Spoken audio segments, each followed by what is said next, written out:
Radio. Okay. So, last week, obviously, we looked at hands and spent the lesson on that, and then some people went on and did their other stuff, which is fantastic. This week, in the email and on the website, I sent some links for a number of images. So there were three folders. One folder was for close-up images. One was for images that perhaps have a whole figure on or a bit further away. So the idea of today's lesson is to create a composition, an arrangement of images that can make a painting design up. The third folder has a number of different artworks in there. Okay, so some paintings that would inspire us to help us go on and use these compositions and create something a bit different and original of our own. So we do a lot of copying of other artists' work, and now we're using other artists' work as inspirations to draw from or to work from for our own paintings. Okay, so I'm going to talk a little bit about that now, and what I've been doing one of those today. So we're going to have a look at that. Let's just have a look. Right, so I'll go over to the wall and we'll have a look. All right, so today what I've been using these two pictures here, and what I've asked everyone to do, and I hope you've all managed to get hold of the pictures. From what I can gather, you have. But what you'll need is two pictures. So I've chosen this one over here as the picture that I'm using in the foreground towards the front, and this one I'm using as my background picture. Okay, so I've already drawn all of these out and created an idea from it today. But I'm going to talk a little bit about how you can go about it as well. We're going to be using something called the rule of thirds to place the pictures in the correct place in order then to make the picture look kind of balanced and interesting to look at. Here on this side I have put a couple of artists because in order to help sort of break the image down a little bit and to kind of make these two pictures part of the same canvas, if you like, or picture plane, we're going to use some ideas like this, which could involve some shapes to show movement in there as well, and also a bit of abstraction. Or you could use something that's a little bit more like this. This is an artist called Leonid Afmarov, who used to paint all these really bright sort of vivid paintings, and this is obviously much more brushstroking, almost like stipply and impressionist a little bit. I call it kind of fantasy in a way as well, really, because it's really kind of bright and fun. So there's these artists here as inspiration, but there are loads more images that you might want to take some ideas from for later. All right, so we'll have a look at where I left off last lesson. So last lesson I had this picture, or I had a couple of pictures, I should say. So I had this one here in the background. I'll just come in a bit closer for that. There we go. And I had another picture which I've kind of put into the foreground here. Now it looks a bit more complicated than it is because I've put these crosses through each of the squares, and I did that purely to help me with the drawing. The main squares or rectangles that we're looking at here are actually the ones which go through the thirds on the picture. So they're dividing the picture plane up into thirds going down and also thirds going across like this. And I'll give you some measurements in a few minutes that you can use on your paper. But the first task, obviously, in order to create something like this will be to cut out your pictures. So cut around them as carefully as you need to, like this. So you've got two separate images, and then you divide your picture plane into into thirds. So this particular size piece here has 7 centimeter gaps across the top and 9 centimeter gaps as we go down to the bottom here. So we've got 3 rectangles going both ways, basically. All right. So the reason for doing this is to help you start to place where your imagery is going to go. So, and that in turn helps you with the composition, and it also gives you a chance to think about how the different alternatives of where you might want to put things in a picture as well. So first of all, then, the one in the background, we've got this angel, which I have put on the lines. So the third lines are what helps to balance the picture. So through the center of the angel here, I have got sort of starting through the head and everything, but where the 2 lines intersect just here, I'll come in a little bit closer again. Ooh, there we go. So where the 2 lines intersect with each other, you have got this obviously cross. So what I've done is I've put the hands that are praying here almost or pretty much on that cross in the center. So interesting points should be more or less, it don't have to be exact all the time, but more or less on the crossover points of the third lines. So if I go across here a little bit, you can see I've done the same thing with this really sort of gruesome looking statue in the foreground. So where the third lines come down and cross over, I put it in the center of her head or in between her eyes. So we're starting to create a bit of balance with the composition here by overlapping the images, but also thinking about where they're going to be placed. So you know, there are other ways of arranging it. I could also put my grid on a landscape format and then try to arrange these cutouts on there as well. So what I did after that is I enlarged the whole thing, and I'll give you the measurements for this as well. So if you want to go bigger, this one is can you tell oops, hang on. Yeah. Can you tell us again the size of the original squares? Yeah, it's 7 across the top, so it measures 21 by 27 going down. Yeah, centimeters. Yeah, big 21 by 21 centimeters. Yeah, but divide it into 7s, so you've got 3 columns, and then the other way is 9 centimeters. Okay. How long is that? 27. Oh, 27. Yeah. Yeah, 27. Yeah, I'm with you. Yeah, and then on the enlarged version that I've got here, it's 9, so that's 27 across the top this time, and then going down it's about 11.5, 11.4, something like that. Okay, that's if you want to go a bit bigger, but I'll say it all again in a few minutes. So don't worry, because I'll say it all again in just a second. So I just wanted I cut these ones out earlier, just here, so I'll come out a bit further. There we go. So I cut these 2 out. So we've got this lady with a fan here, and we've got this flamenco dancer. So the theme is kind of dancing, really, I suppose.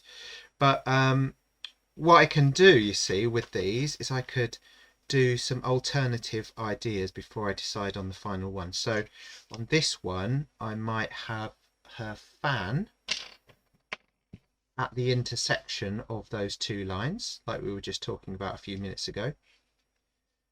Just there. Okay, and then I might have the head of this girl doing the dance there, and notice the body is going through that middle line there as well. Okay, I'll come in a bit more because that's a little bit far away. So as you can see there, so I could do it that way if I wanted to. I could I could do it the other way, like that. So I might prefer it to be in this position, or I might move, and this is a little bit smaller, this one, so I'd probably prefer it the other way, to be honest. But so you can see, you can start to work out how you want your overall picture to look. Now there is quite a bit of space. I mean, it depends on what size you've printed out. If you've printed out both of your images A4 size, then you're probably better off going straight into the bigger size picture anyway. Okay, but you can tell me about that individually if you want to, and I'll help you with that. I'll just mute everybody. There we go.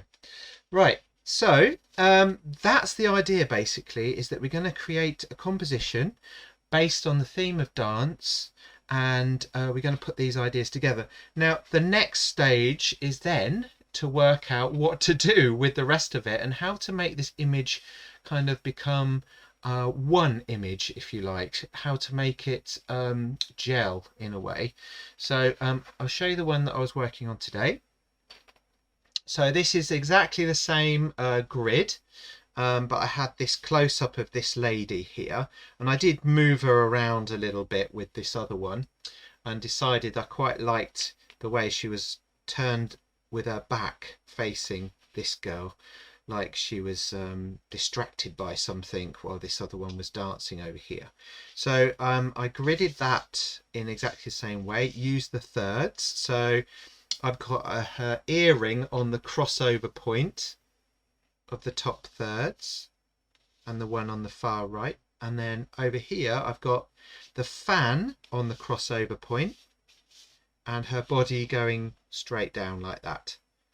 Okay, so I've used that as my idea for a composition. So then what I did, and I've got a little bit further with it this afternoon, is I started to put these ideas together, but using some ideas from some artworks that we've been looking at. So you know, there's lots of different artworks that we can look at on the drive, but this one that I mentioned earlier has got these curvy lines going through the body and around into the background, so that's something that I quite like doing. So I've chosen that as my, or ones like that, as my inspiration. So over here with the head, I've chosen the head to be kind of a, I wanted that to be something that you was drawn to particularly, so I've drawn this curve that goes around the top and kind of crosses over to the dancer in the background.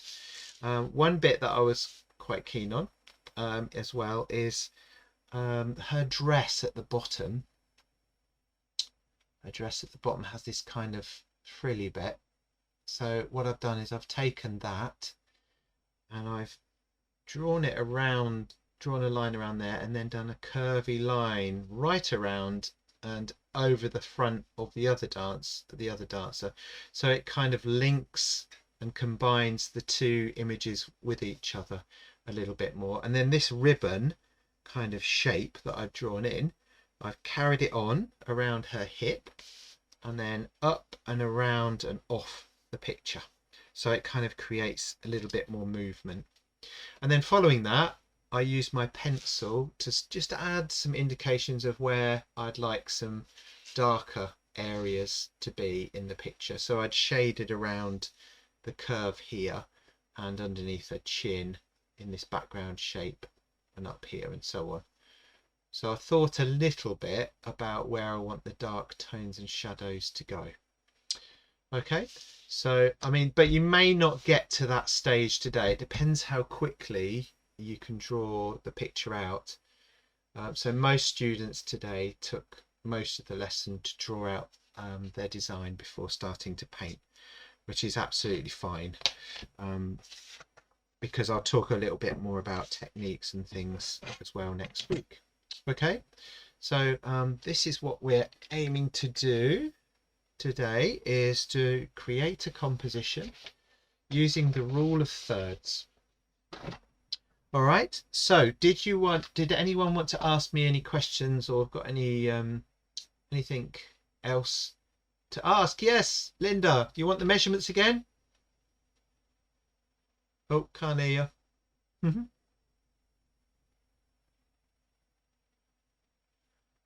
There you go. You're Right. on. When Yep. I did the first one, it's only come out that size. Yeah. That's okay. Well, yeah, it is. It depends what you're going to do with it, doesn't it? I suppose. That's Well, going to be better, or probably on an A3 sheet straight away, isn't it? If you want to, I've got, yeah, if you want to I've print got the images out, that's my second choice. yeah, That yeah, okay, cool, which I've cut out already. yeah. And I mean, I've got a little tiny print that's come out. It doesn't help me very much, but I can probably enlarge that one. Yeah. Just So trying to do it again. right. So with the pictures, what you've got to do is download them onto your computer. So Yeah. I might be I able. don't do it on the computer. On the iPad, it doesn't work like that. Oh right, okay. Well, so this is. I don't know if I've got it on here. Yeah. So with the buttons and that, you go to the drive. So you click on it. I forward the email to Phil and ask him very nicely as he's sitting in the study. I'll Yeah. see if I can get him to do something with it. Yeah. So when you come to this, what you want to do is click on it. It's a bit slow for me because I'm using the computer for lots of different stuff. But if you click on the image and right click on it, then it'll ask you what you want to do, and you can download the picture and put it into your files on the computer. Phil will know what to do with it. Yeah, and then the thing to think about is when it's in a file, well, in Windows anyway, in Windows you can print out to different sizes normally straight onto a printer. So yeah, I'm sure he can, adjust it.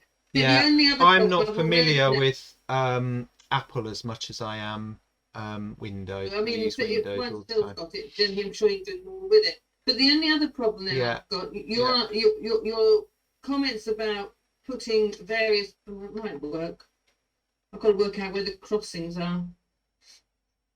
Because with a pair of dancers, to find the actual relevant point that you want to feature is not easy. So have you cut them out yet? I've cut out the pair. Yeah. So if you cut out the pair, and then you should be able to kind of work out roughly where you want things to go, which is exactly what I did when I did this. So with this one, I say, right, there's the point. The fan and the hand I want to be about there, so you can use your, lift it up a little bit like that. It's meant to be where the thirds cross, isn't it? Yes. The area that you want to be particularly interested in, or the viewers to notice, I suppose, is the bit where it crosses over. So if you're pretty close to that, or at least you've got the image on one of the thirds line where you want it to be, then that should work okay. It's like this head just here. It doesn't necessarily have to be directly on the crossover, but if it's quite close, it's going to look a bit more balanced and things. So look, I've just moved that fan over there. Do you get that? Yeah. Yeah, I can understand that. I've just got to get the other picture the right side now. Yeah. Usually when you print off on Windows, you can select different options. When you right click print, and you can choose. We'll try and explain to my husband what I need. Yeah, I suppose if you asked him to print you one that's A4, smaller than A4, half A5 size, which is what I was using today, rather than A4, then you'll get a better match to the rest of the picture, if you see what I'm saying. I'll see what I can do. Yeah. Has everybody else managed to get images that they wanted? Is there anyone stuck on that? Oh, but I'll work on it. And I thought the tabs were brilliant. Thank you. Oh, great. Okay, so you're all right. I didn't realise, and I'm not really with you, but I have got one image and I've got another one, and I'll have to try and get them the right size. Okay, do you want to show me what you've got then? I'm just cutting this out actually. Oh, okay. Yeah. I've just got this lady with the violin. Oh, yeah. Yeah. I'm going to put her, and I want to put her playing for this lady dancing. All right, yeah. So the lady that you're cutting out now, she's quite large, isn't she, compared to the other? So that one will be okay behind it. Yeah. We were using. Go on. This one behind it. Yeah, that's what I think, you know. But when you draw, she's playing the instrument for her. Yeah, but when you draw out the, if you draw out the grid, and then you've cut out your images, then you can move them around until you get them the way that you want them. Do you see what I mean? I'll have a go. Yeah, yeah, and then stick them down and draw out your grid, and you're on your way. So the grid's 27 by 27. No. 20. What size are you going for? You going because that's so large, I've got to go into the A. You're going to A3. A3. Yeah. Yeah. So A3 is 27 across the top, and about 35, 36 down. Probably 36. Then you can divide it into 12s, can't you? Probably. Yes, Jamie, I will. I will not be defeated. I've actually managed to get. Yeah, you can do it. You can do it. Is everybody else okay? I'm going to choose these two, Jamie. Yeah. But I'm going to put the lady in white at the back. Yeah. To give her the distance and have the two flamenco. Yeah. And have the two flamenco. I'm working back to front now. Yeah. No, it's all right. Yeah. Yeah. Are you going for the bit? You're going for A3 straight off? Yes. Yeah. Good. Yeah. Yeah. Okay. And when you put the two images down, don't be afraid to sort of swap about a bit. Just try different things out. Even try turning the paper around if you want to. Yes. Once you've got your grid. So your grid is going to be, as I said a minute ago, 27 by 36, and then divide it up. I put 35, 36. Okay. Yeah, yeah. Well, the only reason I said that is because the one that I did 11 point something or another, rather than 12. But 12's a good, easy measurement. I'll send it from the iPad for me. All right, so from there, for the rest of the lesson, apart from obviously helping out people, I was working on the acrylic paints with working into the rest of the picture. So just here, what I did is I mixed ultramarine and burnt umber together to create this almost black colour. It just looks like black actually when you mix those two colours together. And then I painted in the whole of the hair before then mixing a white and a bit of the same colour to add in the highlights into the hair, and you'll see me do that in just a second when I've done that. Oh, and the edge of the hair near her face, I softened that down by just getting a bit of the burnt umber, watering it so it's transparent, and then just putting it on the edge of the face and the hair there, just to soften the edge of the hair down a little bit as well. And you can see there, look, I've already put in the highlights there with some of the burnt umber and ultramarine that I mixed, and a little bit of white. And then obviously you can see me now just working back around some of the shadows in there as well.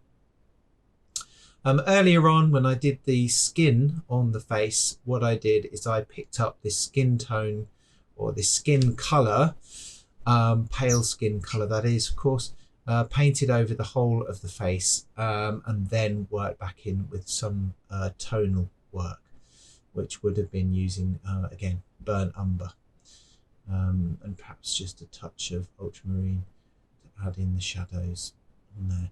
So now I've framed, with the same colour again, I've framed the back of the roses that are on her hair.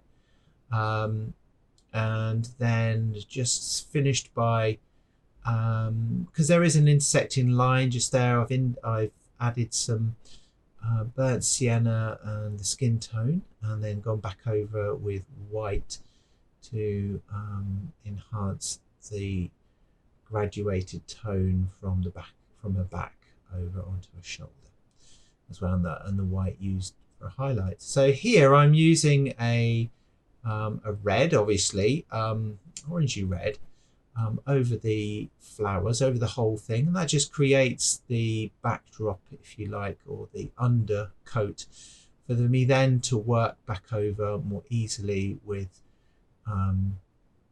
this brown colour. So I'm just picking out the form of the rose straight away using a darker, so a bit of red and a bit of brown mixed together to add in some basic tones. And then you can see now I'm starting to apply that much more heavily, and I'm doing it quite loosely really. I don't want to get, because of the time and everything, I'm not getting too involved with the details, although I do end up spending quite a bit of time fiddling around and playing around with the highlights and shadows on these roses, because as I worked into it, I got more and more interested in how I could show the form of it and how I could make some of the petals stick out from the others. So it became quite a lot of fun actually doing them. So you can see me here, I'm adding different highlights on there. Now the interesting thing about this as well is where that line from the arm and the fan intersects across the picture. You can just about see it. I changed the top of the flower, the rose, into more of an orangey colour, and below it more of a red colour. Now the earring, I wanted to draw a bit more attention to that. I'm not entirely convinced it works colour wise, but a little bit of touch of green mixed with white in there. I can't tell you which green it was now, but a little bit of green and white just contrasts with the reds in there. So therefore it draws attention to the earring. And you'll remember the earring, or the ear, was at the intersection of the thirds in this picture. So I've emphasized that by creating a green which is opposite to the reds. But adding a bit of white just makes it a bit more subtle as well. So continued working on that, on those lovely roses, the back of her head. You see there's a little bit more tone in there. I could perhaps spend a lot more time fiddling around with those, but for this piece I'm pretty happy with that for now. And then I go on to the old earring. So I noticed at this point as well that there's another earring just behind there, just behind her head, that's coming through obviously. So I've painted that, I've drawn it out with pencil on top and painted back over. The nice thing about acrylics, as you may know, is that they dry very quickly. So I painted that earring, and then it was ready for me to start applying some little stipples, because the earrings actually have little holes in them, decorative design holes in there. So I put those in using the skin tone, which is behind the earring, and a little bit of more of a reddish sort of pink around the top. And then just towards the end here, as we were getting towards the end of the lesson, a few people were showing me their work and things, but I went for this kind of I don't know, I wanted to call it a lavender colour just around the top of her head. So using more of a paler colour towards the bottom and then darkening as we go up towards the top. And this is me just explaining how the lines intersect between the flowers and so forth on here as well. So we'll be continuing with this work next week. I may be using some colour pencils on a different part, as one student expressed the interest there we go. Thank you very much and see you next week.